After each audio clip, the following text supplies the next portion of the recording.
So I've worked at Norman Regional now almost 2 years. Started as the administrative fellow for the health system. So I came in and being able to work with the executive team and then transitioned to my current position in the primary care clinic. The importance of my heritage is just understanding everything that was sacrificed ahead of me for me to be able to have all of the opportunities, the privileges, the experiences that I get to enjoy today. My parents, born in the 60s, they have a lot of stories about when the schools were being integrated and the new busing systems, and literally having to catch a bus from east side of Oklahoma City way down to the south side of Oklahoma City. My mom attended Heritage Hall, graduated from there, and so to hear all her stories, her struggles, the things she was called and things that were done to her, those things are always super important. Her mom was a single mother, working 2 jobs, saved up all her money to be able to send my mom to college. My dad, both his parents were college professors in music.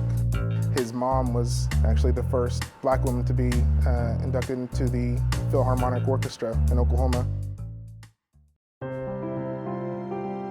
Black History Month as a month didn't even happen until the 70s, and so from a historical sense, that's not a long history of practicing this occasion for a month, and so when this was established in the 20s, it was only a week long, and up to that point, the belief was that there wasn't a history to even be written about people of color, and so I think it's super important to understand what all you can learn about Black history and how it affects American history.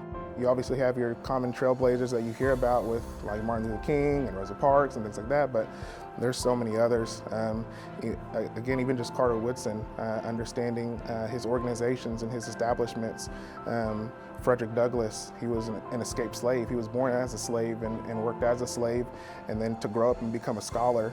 And even that there's so many people who have had a positive impact on Black history who don't even have to be Black people.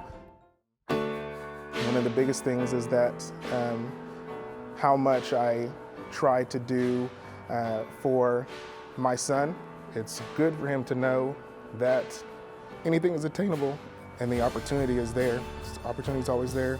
Some people's starting lines are going to be a little different, but it doesn't mean that it's not accessible. Doesn't mean it's not attainable. Just takes work. But the example is there, and that's why it's important to kind of see our own family history. If his grandparents, my parents, if they can do it, if their parents can do it, if my great-grandparents can do it, great-great-grandparents, then there's that opportunity is there. And so I think it's important just for him to understand that it's accessible.